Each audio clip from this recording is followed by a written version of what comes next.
What's up, everybody? It is time for the Jock NBA Show. Looking ahead to this evening as we welcome you in with some great holiday music. 'Tis the season, if you can't tell, looking at Geoff Ulrich's, what do you call that, a toque? We call that a toque in Canada, I guess. Yes. We call it a toque. I think that's what everybody in the world calls it, except you, apparently. So some might call it a beanie, a snow cap. Chapeau. Yes. A jaunty chapeau. Let's go with toque because toque's just a fun word. He's Moose. I'm Adam Kaufman. Thanks for being with us. Jordan Klein is our producer who was forced to put up with us for the next half hour. And look, I think maybe the best use of our time, everybody, and we welcome you here. Hit the like, hit the subscribe button on the Awesemo YouTube page. If you're finding us on Twitter, if you have any questions, comments, concerns, anything constructive, any news, whatever it is, certainly mix it in. We'll pass it along to you. But I think maybe, Geoff, the best use of our time is we'll just sit here. You'll grab your phone. I'll grab my phone. We'll go to, I don't know, Woj or Shams or Reporter X, and we'll just hit refresh for about 30 minutes because I don't think anybody's going to play tonight. It certainly wouldn't be shocking if every player we mentioned in this show got ruled out like 30 minutes later. I mean, don't be shocked, obviously. It probably won't be that bad, but there probably will be a couple more announcements. Yeah, it's a circus. It is absolutely a circus. If anyone out there believed that you got vaccinated, you got boosted, all that, COVID's just a memory, live your life. Well, guess what?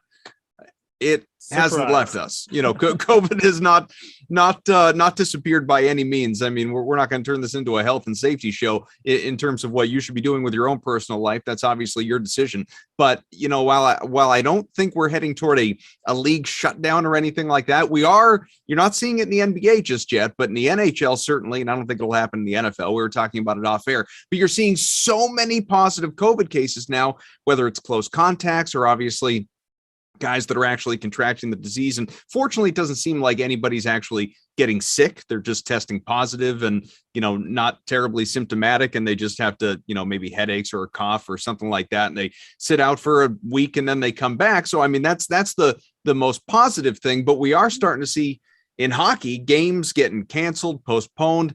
I don't know if that's on the horizon for the NBA here, Geoff, but we've already had obviously like the biggest star tonight who's not going to play is Giannis Antetokounmpo for the Milwaukee Bucks, obviously. But then you look at who else is available right now as we are about 7 hours away from lock, 6 hours away from lock because it can change. But as of right now, other guys that you could think about at the top of the heap.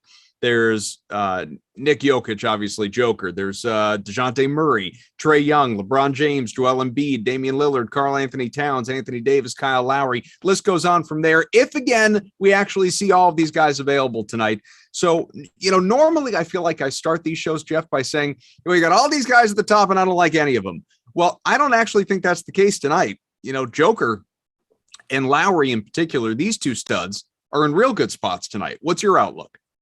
Yeah, no, same kind of outlook like that I came. Obviously, we're kind of doing a first look show, and the first impression is, Jokic is definitely like a player you could just pay up for, and I think you're going to have a really good shot at getting a guy in the top 3 position. You're going to need him to do that to get some return because obviously he's going to be popular. He's not going to be an easy player to get to, but it's not just him. I think paying for LeBron James is absolutely fine tonight as well. He's probable, but he's probably going to play. He's been on absolute tear of late. Top 3 finishes in his last 3 starts. I don't see why that ends at any point soon, with just the overall general thinness of the league. But I mean, even a guy like Trae Young, has a very, very good matchup here.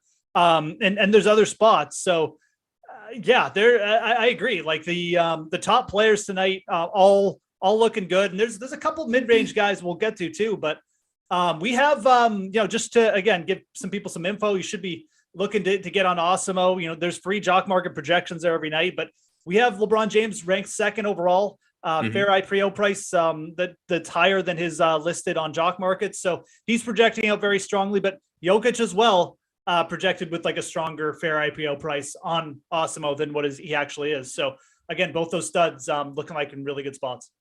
LeBron currently on the Jock market site is listed at $9.60 a share, projected for about 46 points. To your point on the Awesemo projections, he is projected for about 42 points, but he is listed at $11.20. Obviously, everybody's a far cry from the Joker. Everybody knows what kind of play he's going to be tonight for Denver.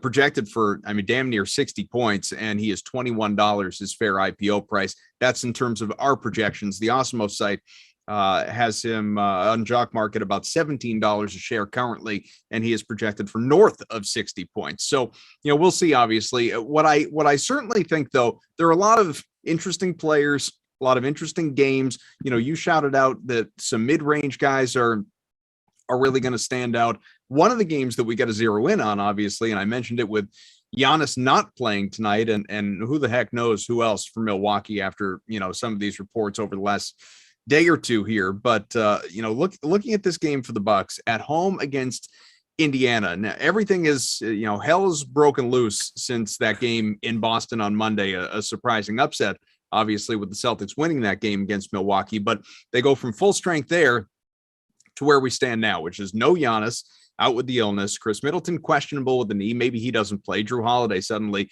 looking like a better and better play by the minute if you want to invest early in him.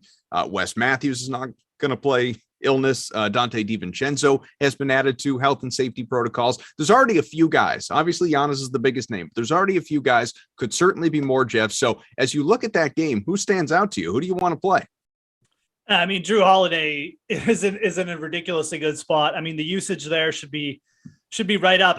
Obviously, we're kind of thinking Middleton maybe doesn't play as well, but if he doesn't, Drew Holiday, I don't want to say be a must add, but everyone's going to be all over that. We've got him as the highest owned player by far on the slate tonight. If you're looking at obviously some of the other platforms you can use. Yeah. It won't be a shock. Be prepared to pay up. And I think for Jock Market specifically, that might be a player where if you don't get a piece of him in the IPO, just wait, try and get a piece of him in game. If he starts a little bit slow, try and buy the dip, so to speak. So a good player to play either way, but I think Bobby Portis is also, a player you should be targeting here. Minutes should be, well north of 30, but Portis is just a very, very efficient fantasy producer, well over a fantasy point per minute. If you just look over his last slate, he's been that way his whole career too. He just kind of is good at a little bit of everything.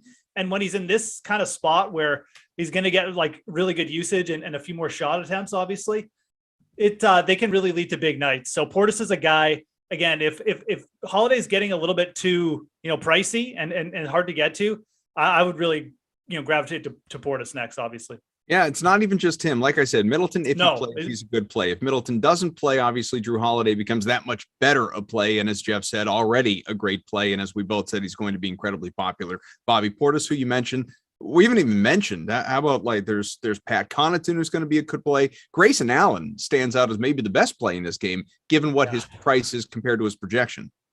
Yeah, Grayson Allen could definitely be, a solid play. Again, some of these role players who get bumped up, you got to be careful with, because even when Grayson Allen's kind of a good example, he does have the potential to go for 30 plus fantasy points, but he also has the potential to get you 15 points in 32 minutes played or something. So, I wouldn't go too crazy with some of these guys. I kind of like going to Connaughton a little bit better.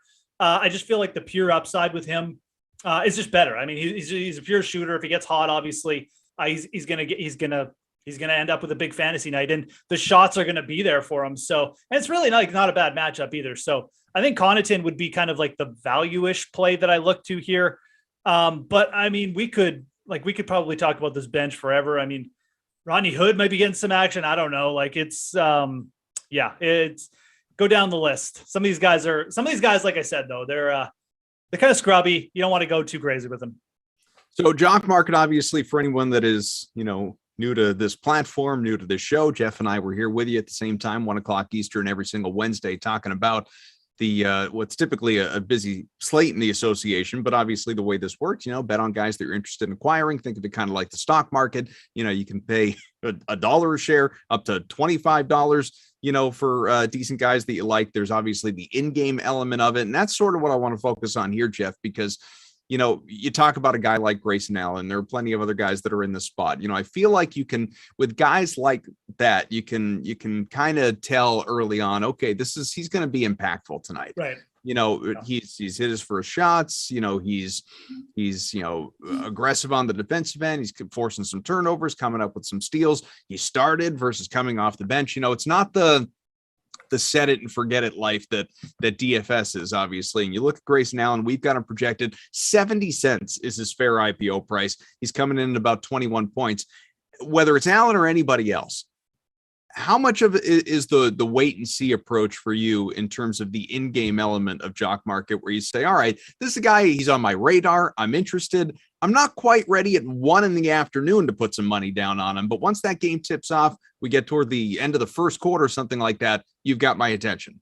Yeah, look, I mean, if you're new to the Jock Market or if you're experienced, I mean, just a reminder, like part of playing Jock Market is buying and selling shares. And if you're experienced, you probably know this already, but it's a great example of a game to watch. I mean, we got so many new faces who will be getting different usage. Like you said, if you're watching this game and maybe like Connaughton starts well or Grayson Allen starts well, and or they come off the bench and they get a couple shot attempts right off the bat, like grab some shares because these guys are going to play big minutes, right? So I think those are the perfect type of players to do that with. You don't necessarily, like I said, you don't necessarily have to just go out and buy shares all these guys pregame.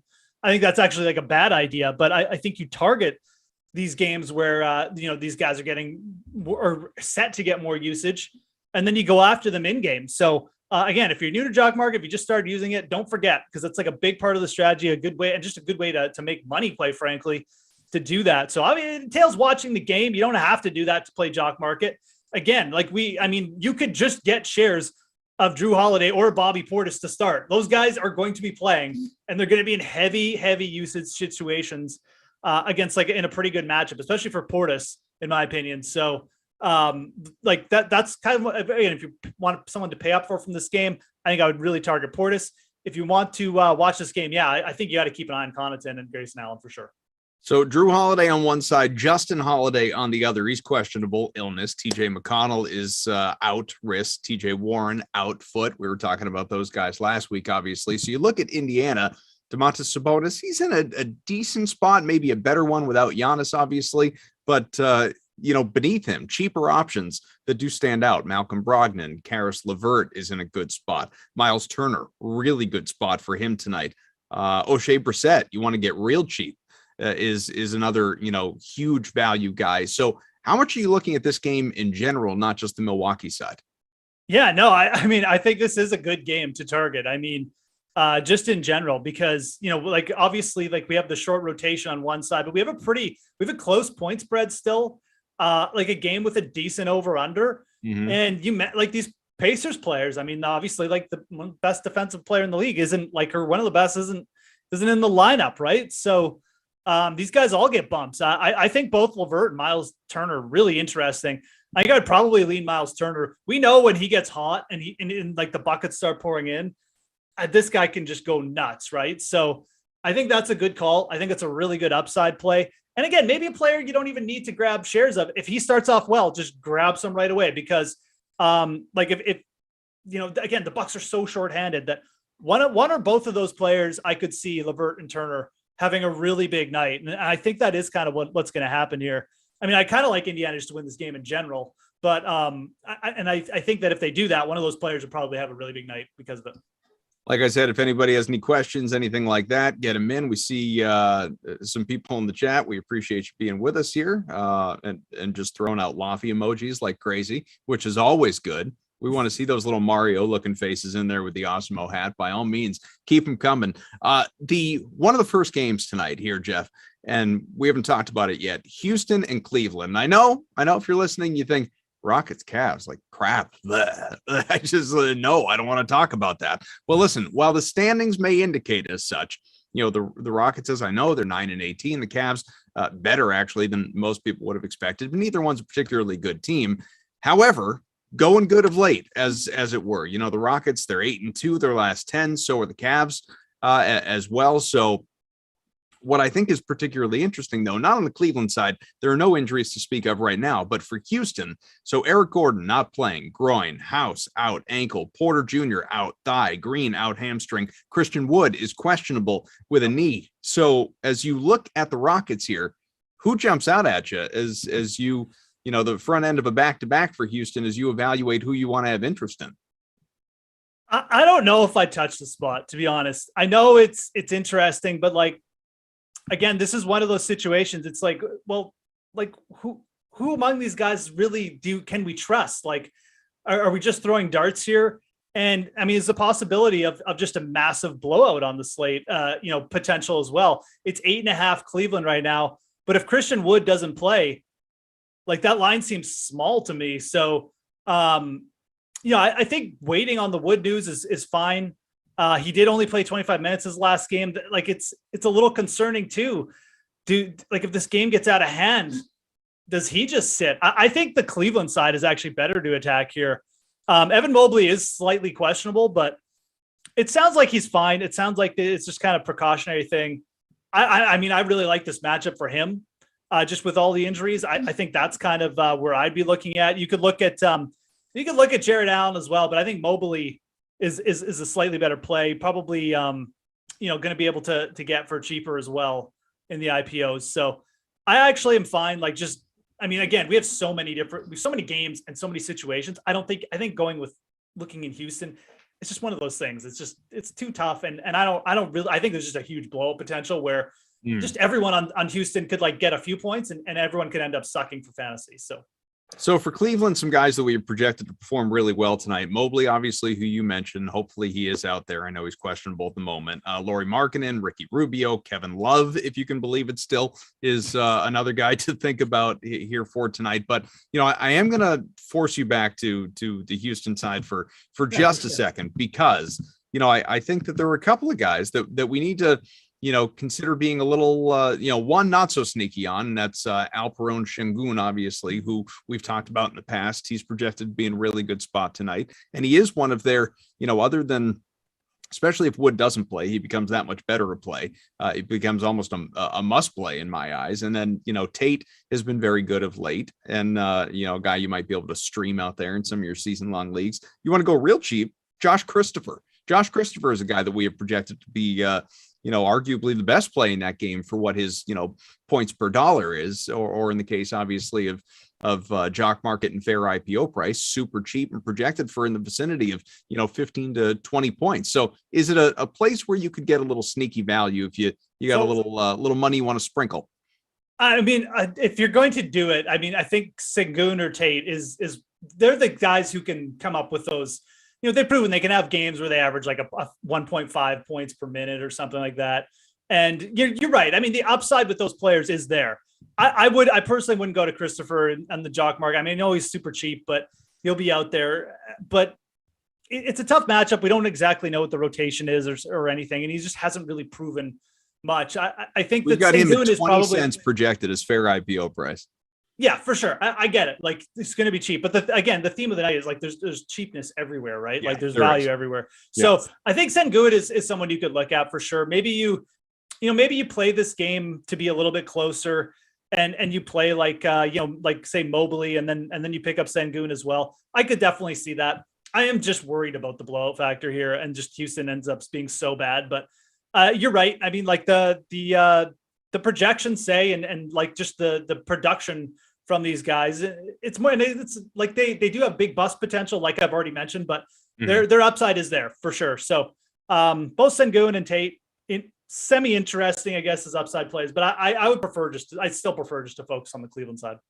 Another pretty, I think, fascinating game tonight. Expect a lot of points in it. Miami at Philadelphia, the 5-6 teams in the Eastern Conference right now. So I know it's early to be worried about standings and all of that, but some of these teams, certainly with the COVID situation, they think about it. Absolutely. So both sides of this game, for Miami, in terms of, if you haven't been paying attention to this, for Miami, Tyler Hero, questionable quad, Jimmy Butler out, tailbone, Caleb Martin out, illness, Victor Oladipo out, quad, Bam Adebayo out, thumb. Some of those obviously pre-existing injuries that go back a couple weeks here at this point. For Philadelphia, Joel Embiid, he's questionable, ribs, Seth Curry, questionable shoulder. So you have potentially and notably for Miami, key absences out on both sides of the ball here.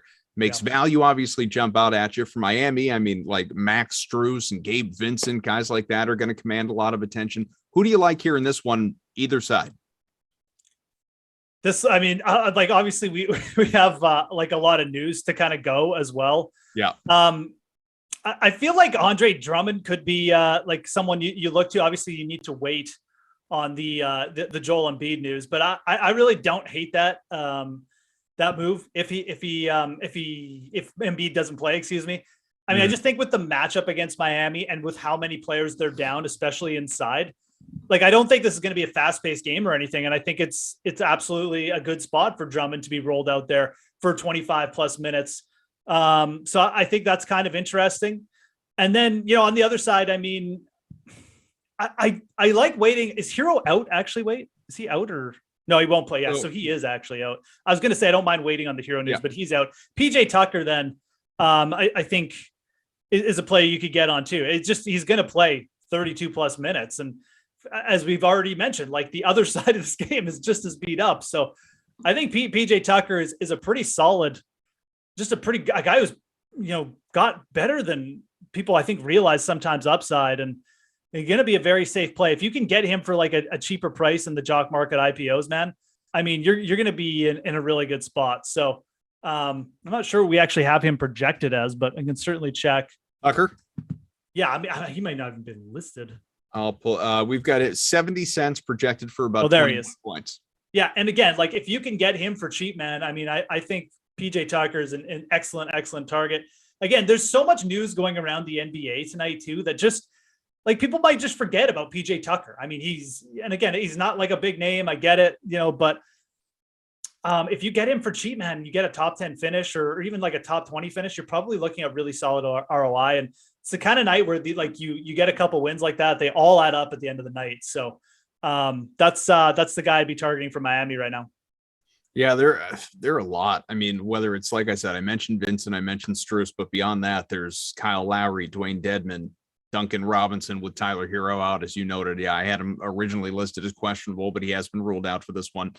There are just so many. There's and obviously Tucker. There are so many really good plays for Miami here in this game tonight. So we've only got a few minutes left here in this show. So there are plenty of games we haven't touched. Plenty of players we haven't mentioned so far, plenty of news still to come throughout the day. What else would you like to get to? I've been sort of directing the ship going, looking at certain games, but who jumps out at you? Yeah. I mean, it's just one of those nights where like legitimately we could talk about every game for like 20 minutes because there's so much injury news. Yeah. So I'll just try and throw a couple names here. John Collins is a guy, interesting, good matchup there. For Atlanta, again, like we do have Trae Young listed high, but I kind of like paying up more for like a LeBron or a Jokic or someone else than Trae Young. And John Collins is in really good spot against Orlando. He'll, again, I think most of the attention they're going to go to Trae Young. And like, I mean, again, I don't dislike Trae Young. It's just, I like the other top players better. So that's certainly a player I could get on. I think that Washington Sacramento game is actually interesting.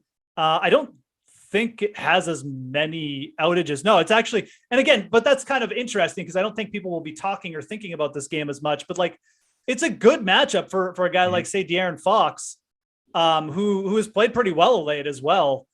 This is a game that's got like the biggest over under, or one of the biggest over unders. I think it's second biggest, but I don't think many people are going to be focusing on it necessarily because of just like, you know, there's so much other injury news and places to kind of people get excited about usage. So don't forget about that game.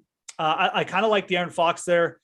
Good matchup. And you could even think about, you know, I think a couple others, like maybe Halliburton as well, So I think the Sacramento player is really interesting and a good matchup against Washington.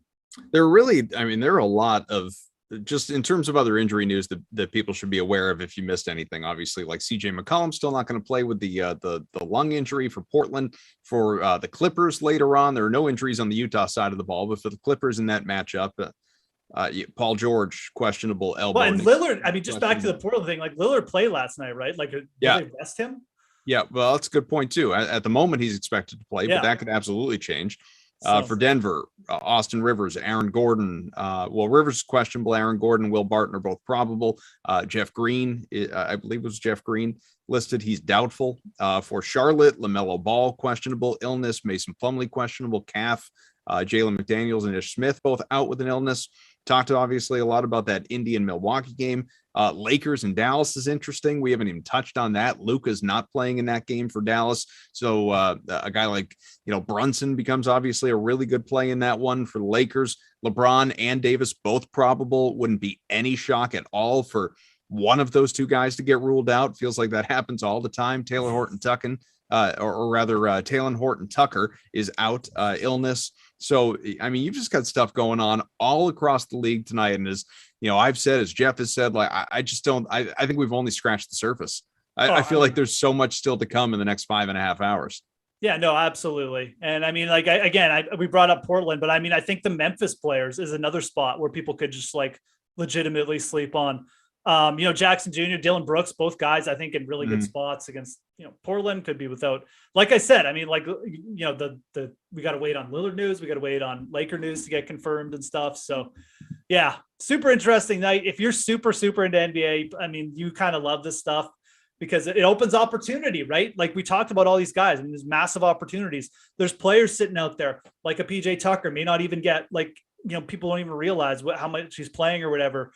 Or the players we mentioned from Cleveland and Houston, stuff like that. So fun night if you're like super hardcore NBA guy. And look, if you're just dabbling, I mean, hey, if you're just, it's the first time you're using the Jock Market thing, or you're just checking out the show, man, like this is such a good night for Jock Market. If we're being dead honest, you're going to be able to get on guys who, again, maybe people didn't realize they were playing. You can get on them in game if you're watching, like, say, that Indiana game, or if you're just picking up shares cheap too early, man. I mean, this is a really good, night to play on Jock Market. If it's your first one, it's gonna be a lot of fun. So we talked about it. Hit the like, hit the subscribe button on the Awesemo YouTube page. We greatly appreciate it. A lot of the news as of right now, it's current, it's relevant. So if you missed anything in this show, go back, relive it, review all of that good stuff, and use it to advise you tonight, because who knows, could be stale 30 minutes or 30 seconds from now in the cases of some of these. Everything we said is going to stick. Don't be negative.